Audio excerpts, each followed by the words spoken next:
Hi guys, Crystal here from Homemaking on the Homestead, and welcome to my channel. Today we are going to talk about the pantry. We are going to talk about prepping our pantries. We're going to talk about what types of food to put into the pantry. What should we be stockpiling or prepping? And also, as you can see, I pulled out a whole bunch of my stuff from my own pantry so I can show you exactly what I stockpile or what I keep in my well-stocked pantry. All right, let's get on with this video today.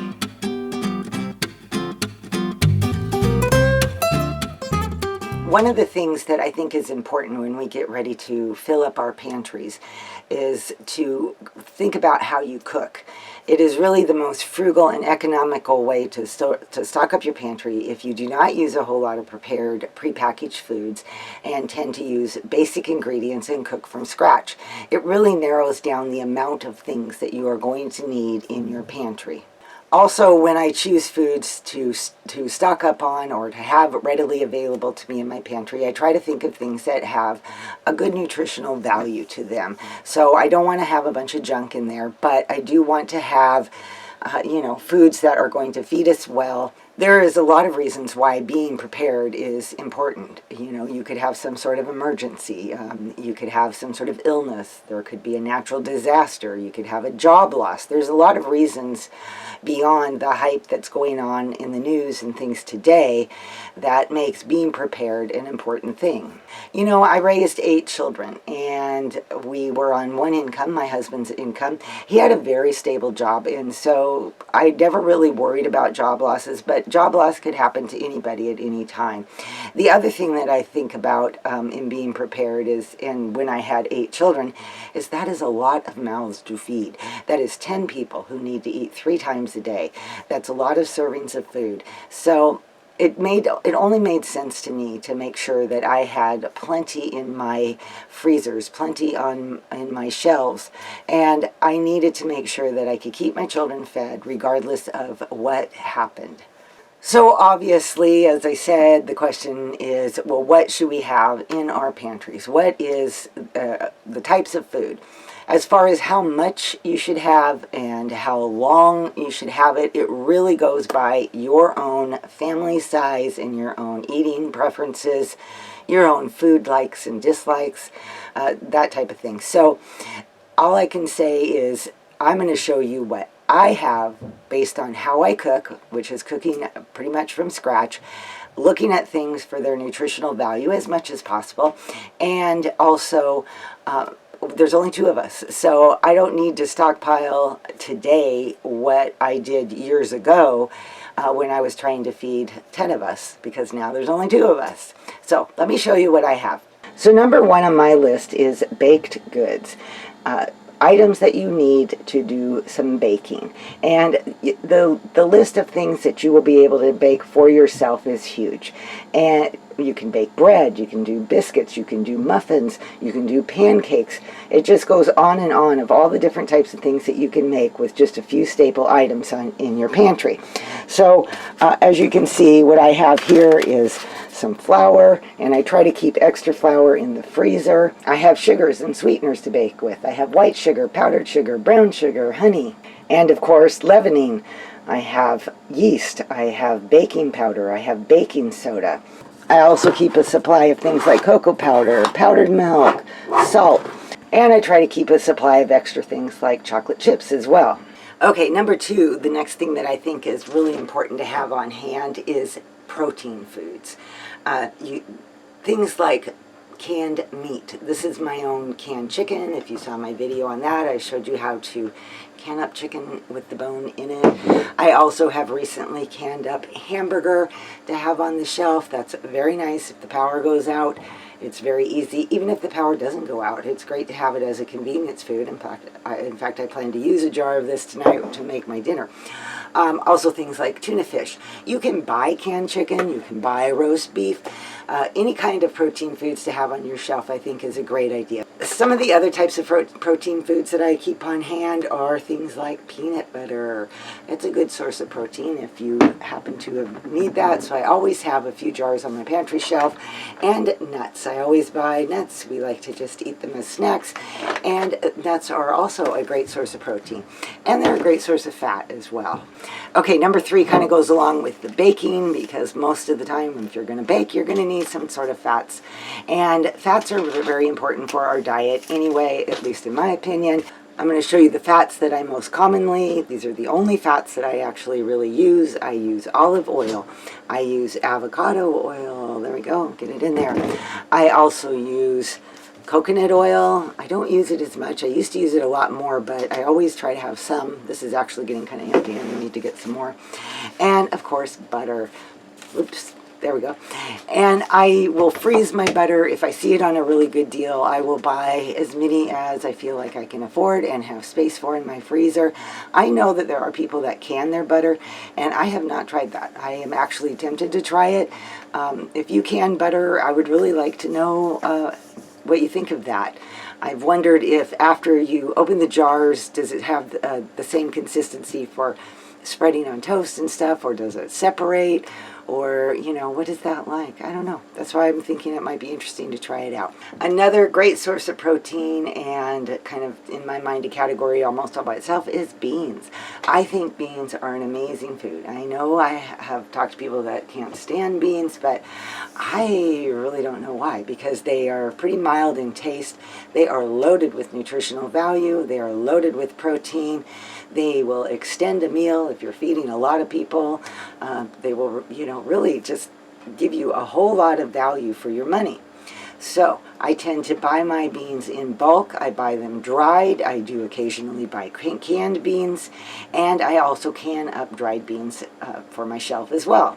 And let's not forget legumes as well. So lentils and sweet peas. I buy the regular brown ones. I buy the red ones. I also have some green ones on my shelf that I didn't pull down, and those are great to throw in soups or just to make lentil soup of any type.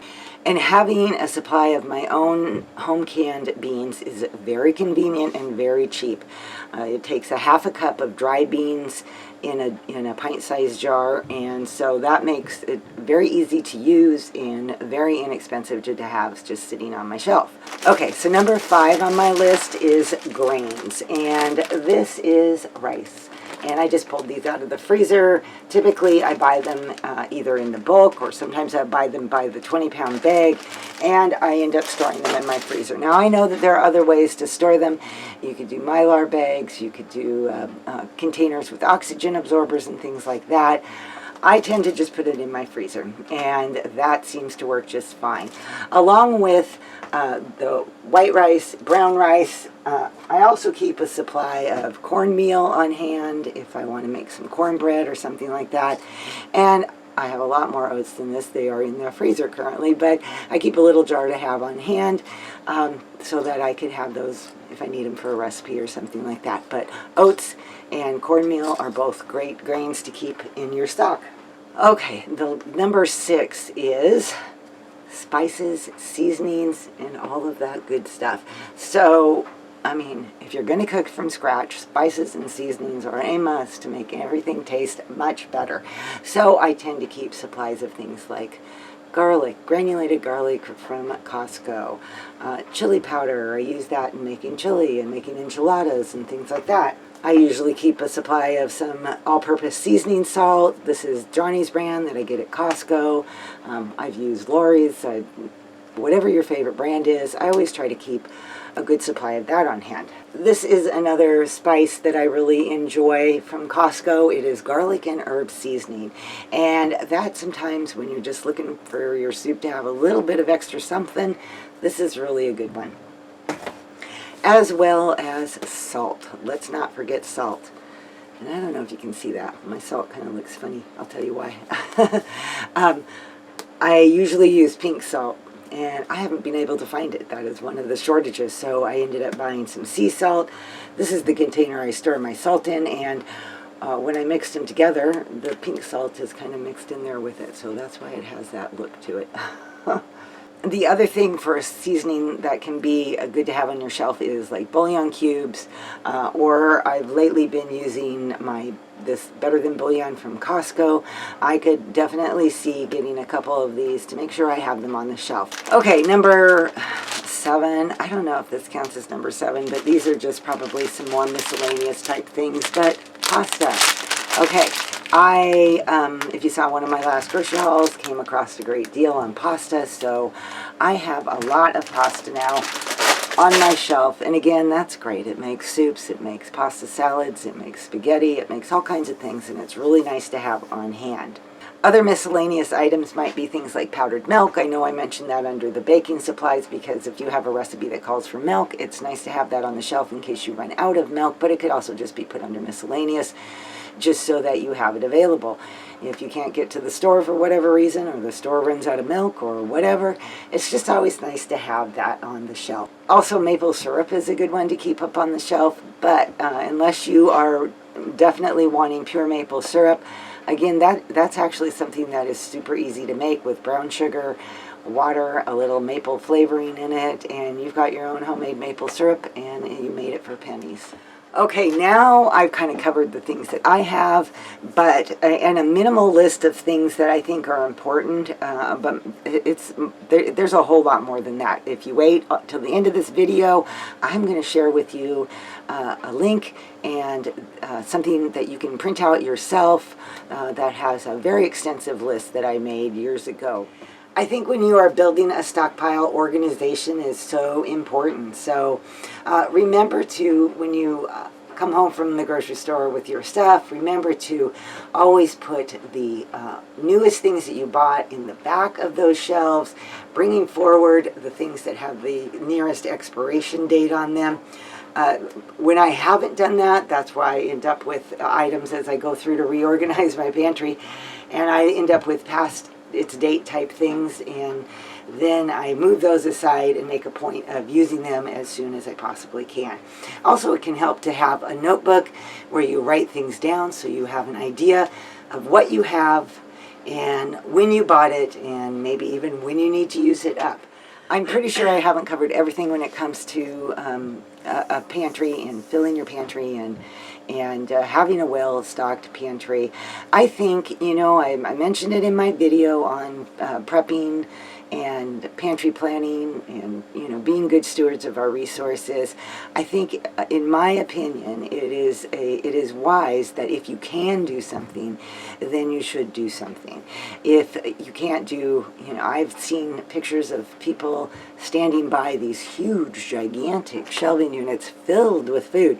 I don't think that necessarily needs to be everybody's goal. Maybe they have 10 kids and they need to have that much food, and I can relate to that. At least having 8 kids, you know, it's a different, totally different ball game. But if that's not the case, you know, you decide what you feel is enough and what you feel is a good amount to hold you over if something was to happen, or if there was some sort of an emergency or a shortage. Another good reason, especially in light of today's inflation rates going so high, is to buy things when they are at an affordable price for you and have a stockpile to kind of hopefully hold you over, and maybe at some point the inflation will start coming down or whatever. But, you know, so that you can make it with what you have and the resources that you have. I think that's part of just being a good steward of the money that the Lord has given us and the resources that He's provided us with. Okay, so now for my Whole Foods pantry list. Years ago, I had a website called The Family Homestead, and I know a lot of you have told me that you have followed me over all the years and that you're here now, so thank you for that. I really appreciate that. I had a page on that website called My Whole Food Pantry, and I listed on there the things that I used extensively. It's quite an extensive list. And I had a lady ask me if, because she really had said she used it a lot, and of course I took down my website several years ago due to just cost factors. I have all the files from that website, and I was able to turn that Whole Foods pantry list into a printable sheet Actually, it's 5 pages, so that gives you an idea of all the breakdown and all the things that I have listed and some of the tips that I have on there. So I am making that available to you to go ahead and download onto your computer and print off and use, for a resource for you. In the description box below, you will find the link to that Whole Foods Pantry list. And I hope that it really does help you out. All right, I hope you found some value in today's video, and if you have questions, if you have comments, if you have anything to say, I would love to hear it, so please leave those comments in below for me, and let's have a discussion on stocking our pantries. How long do you stock yours? So, do you have a 2-month supply, 6-month supply, 2-year supply? How many people are you feeding? Just anything like that would be really interesting for me to know, and also for other people who come by to read the comments, as they're trying to navigate what to buy, what to keep on hand, how much, and that type of stuff. Okay, that will do it for this video. I'm sure it's gotten long enough at this point, but anyway, I want to thank you all very much, and if this video did give you some help, please don't forget to give it a like. That really helps me. Commenting helps me. Watching the videos all the way through to the end helps me. All those things help for my channel to grow and to get noticed by other people as well. And don't forget to subscribe if you haven't subscribed yet. I would love to have you around more often. So, all right, you guys, I will see you all in my next video. Bye-bye.